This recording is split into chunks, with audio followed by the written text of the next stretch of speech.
السلام عليكم ورحمة الله وبركاته. هذا فيديو نحكي شوية على المقاطعة وعلى جدوى المقاطعة.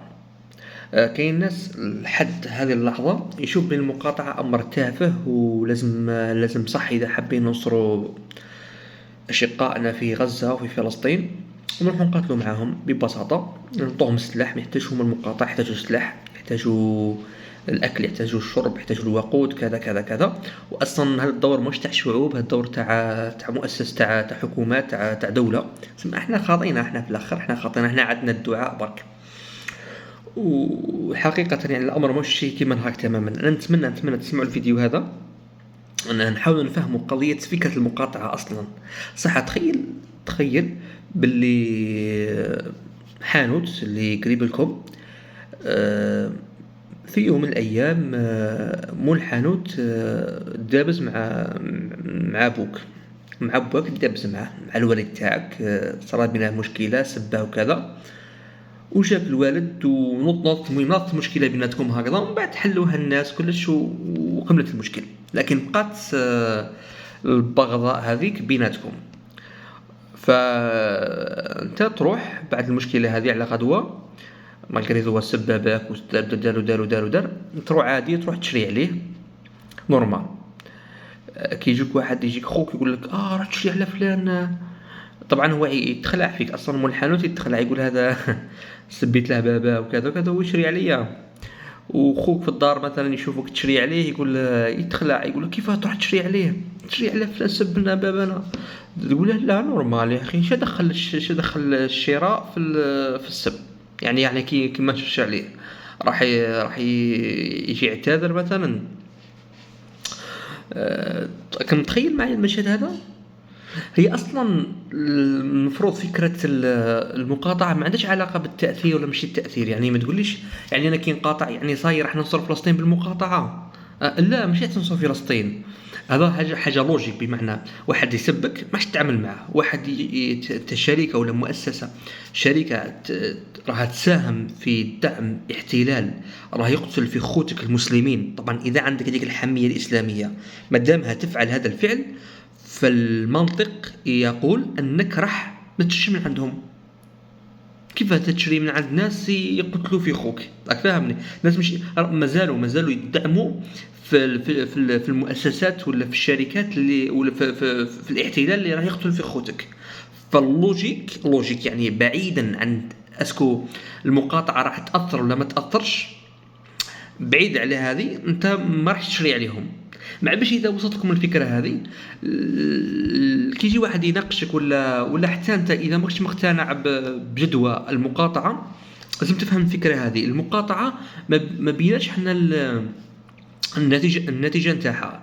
حنا بينا اصلا، هي اصلا لازم تكون واحد يحارب فيك ويحارب لك في خوتك المسلمين وفي أرضك المقدسة اللي هم راهم يحموها يعني عوضا عنك، وانت عاجز أنك تنصرهم. فاللوجيك، فالمنطق لا إرادي أنك ما تتعاملش مع الشركات اللي تأذي خوتك. هذا هو. أثرت المقاطعة أم لم تؤثر؟ مش كاع موضوعك مفروض كاع ما نناقشوش، نورمال كاع ما تناقشوش معه. ورغم كل هذا، المقاطعة تاع المنتجات أدت دور كبير وما زالت تأدي دور كبير. والتجارب اللي كنت تابع، التجارب اللي صارت مثلا ممكن احنا في الجزائر بالك ما بحكم ما دولة يعني الشعب الجزائري مش مستهلك مثلا كما في المصريين ولا في دول الخليج، ما عندناش تأثير الكبير. لكن إسلاميا عموما عندها وقع كبير. فأنت الآن وش الدور تاعك؟ أي شركة تعرف باللي راهي صح تمول ولا تدعم في هذا الاحتلال، ما تشيش منها. وهذا النوع من أنواع الضغط، يعني بعيدا على أن موقف أصلا، هذا موقف ديره يعني بدون يعني تفكير، يعني فاهمني؟ صار كيما يأذن المغرب تروح تصلي، فاهم؟ وما تحاولش تقولي بصح كنا نروح نصلي زعما ربي يقبل مني ما يقبلش مني. اصلا كنا نصلي ربي راح يعني راح يستفيد من الصلاه تاعي. ما تقولهاش هذه الصلاه تؤذن روح تصلي، ما تفهمني؟ كذلك اذ خوتك قاطعهم واحد حانوت قلت لك مسلم كيفك يعني مولا حانوت سب لك ما تعرف اخوك ولا باباك ولا يماك ولا، فانت لا اراديا راح تقاطعه. كذلك المقاطعه على المنتجات اللي تدعم الاحتلال. صح. هنا يقول لك واحد بصح كون نقاطعوهم لازم نحرقوا السيارات تاع السيمبل اللي عندنا لفرنسا، خاطر فرنسا راها مع الاخر، ولازم نكسروا البيسيات، ولازم نحبسوا الانترنت وكذا وكذا وكذا. لا لا لا لا, لا. هذا راه يقولها الواحد اللي يكون اللي كيف السفسطائي اللي شغل ما بيش يقاطع، هو ما حش يقاطع عموما، برك يشوش على الناس. لا، انسان في المقاطعه يقدر بالمستطاع. يا خويا انت مثلا انت موالف تشرب بيبسي ولا كوكا، يا خويا حبس روح شرب حمود مثلا. تاكل الشيبس، ما تاكل الشيبس تاع ليز ولا كل مهبول مثلا. فمثلا موالف تشري تاع كونديا وكذا، شري صومام مثلا، وهكذا حسب القدرة تاعك. وهذه الأمور خاصة الأمور الاستهلاكية هذه الخفيفة هذه عندها أثر تاعها كبير فالضغط على هذه الشركات. ولازم يعرفوا أصلا هذه الشركات بلي حنايا القوميات هذه اللي قسمتنا، حنا شتتنا، حنا المسلمين ما هيش أثر، ما عندها حتى أثر علينا. حنا ما زلنا شادين في أخوتنا الإسلامية. إن شاء الله ما نطولش عليكم في الهضرة.